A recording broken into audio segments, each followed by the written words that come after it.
Humans survive wounds that should erase their existence. I learned this impossible truth while watching my first human die. At least, I believe she died. My species, the Vaer, understands survival perfectly. We calculate damage. We measure fear. We abandon anything that cannot continue functioning. Life is a pattern of energy, instinct, and efficiency. Humans broke every pattern. I was Commander Sorr Vaal of the Kethra Observation Fleet. My mission was simple: study the death world species called humans. Record their weaknesses. Report whether they were a threat. I expected fragile creatures. Their bodies were soft. Their bones were exposed. Their skin had no natural armor. Their senses were poor compared to ours. I concluded humans survived only because they were too foolish to understand danger. That was my first mistake. The first human I observed was a female named Mara. She entered the mining arena on Station Heliox during a containment failure. A predator from the outer moons had escaped. The creature was larger than a transport vehicle. Its claws could cut through battle plating. Every species watching the event followed the same survival response. Run. Hide. Preserve yourself. Humans did something different. Mara walked toward it. I immediately created my report. Human female displays abnormal intelligence failure. Possible neurological damage. Subject does not recognize approaching death. The predator charged. Thousands of spectators screamed through the communication channels. Mara simply watched. I assumed she was frozen by fear. Humans, I decided, must have a delayed fear reaction. Perhaps their brains process danger after destruction occurs. The predator struck her. The impact shattered the platform beneath her feet. She disappeared into the smoke. The crowd became silent. I prepared my conclusion. Human eliminated. Threat level reduced. Then the dust moved. Mara stood up. Her body was damaged. Blood covered her face. One arm hung incorrectly. Her breathing was unstable. But she stood. My sensors showed impossible readings. A damaged creature should become weaker. Mara became more focused. This confused me. The predator roared and attacked again. I believed the human would finally understand. I believed she would escape. Instead, she moved closer. My calculations failed. She was not trying to avoid the creature. She was approaching it.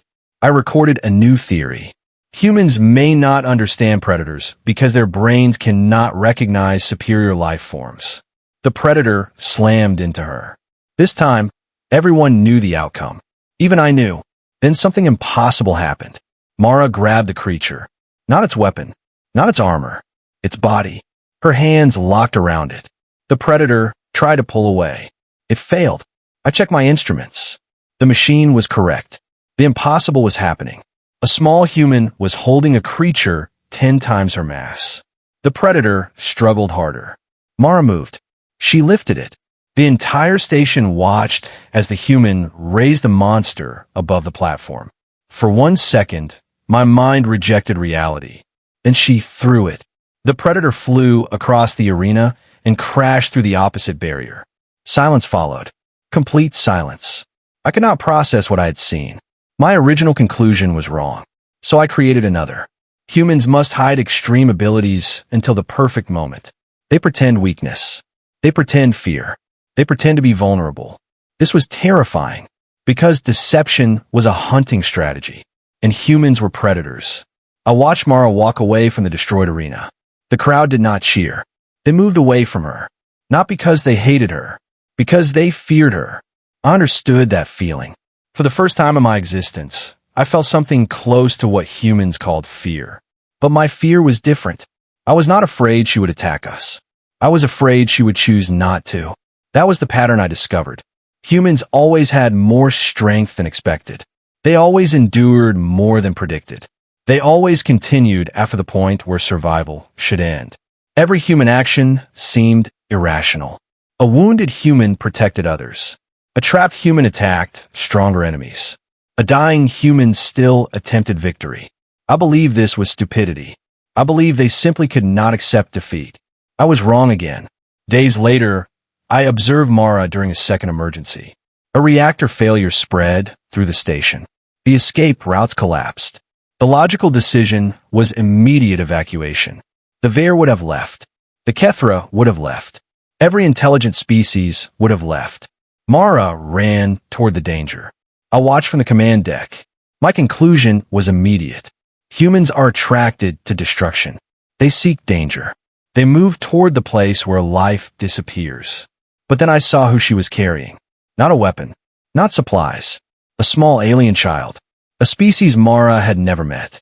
A creature that could not repay her. Could not help her. Could not even understand her. Yet she carried it. I searched my memory banks. No predator behaves like this. No survival creature risks itself for another species without reward. My understanding began collapsing. Maybe humans were not broken. Maybe my definition of survival was incomplete. The reactor alarms grew louder. The station began to shake. Mara looked toward the failing core. Everyone expected her to escape. I expected her to escape. Then she did something that confused me more than anything before. She smiled. I recorded my final observation before the explosion. Humans are not fearless. Humans are afraid constantly. They know pain. They know death. They know impossible odds. And they move forward anyway. I did not understand them. I still do not. But that day, I learned the most dangerous truth in the universe. Humans do not survive because they're the strongest creatures alive. They survive because they continue fighting long after the universe has already declared them dead.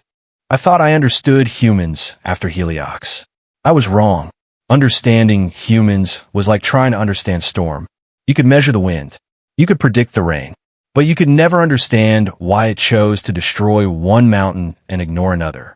Humans were the same. After the reactor incident, I expected Mara to recover. I expected her to rest.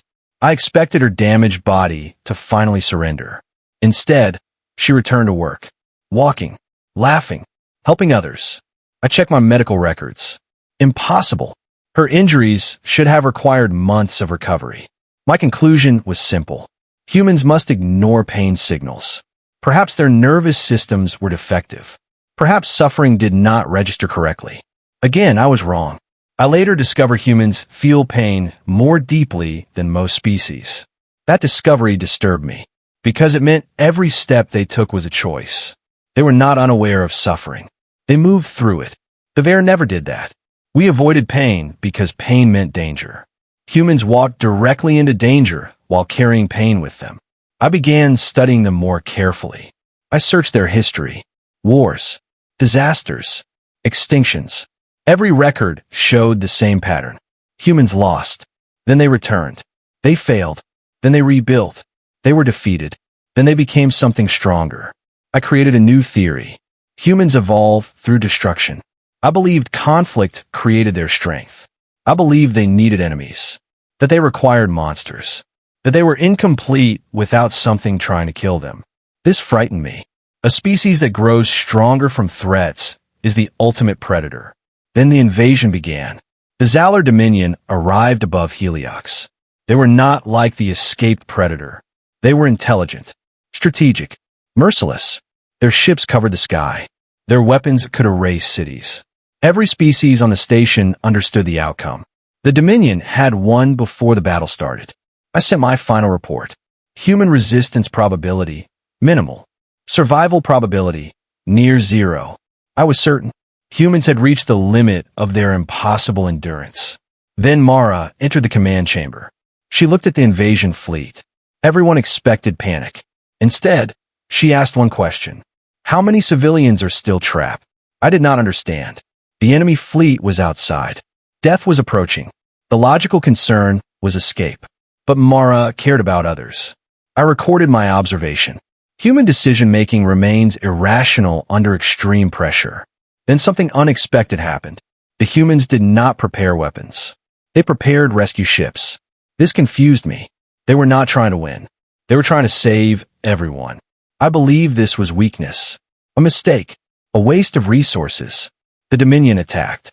The first wave destroyed 3 defense platforms. The second wave broke through the outer shields. The third wave reached the station. I waited for humans to collapse. They did not. Mara stood at the front line, unarmed. Again, I almost reported neurological failure. But then I saw the humans behind her. Thousands of them.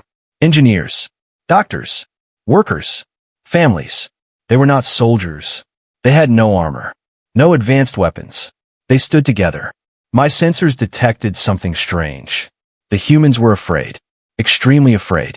Their heart rates were elevated. Their bodies were shaking. But none moved away. My old theory shattered. Fear was not stopping them. Fear was moving with them. Then Mara stepped forward. The Dominion commander laughed. He believed she was challenging him. He believed, like I once believed, the humans were simply too foolish to understand impossible odds. The commander ordered his soldiers to capture her. They surrounded her. The same mistake I watched the Predator make. They judged her size.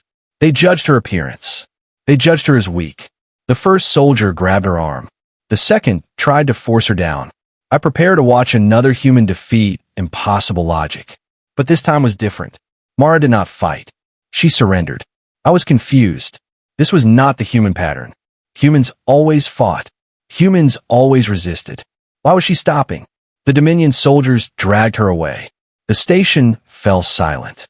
For the first time, I believed humans had reached their limit. Then Mara smiled.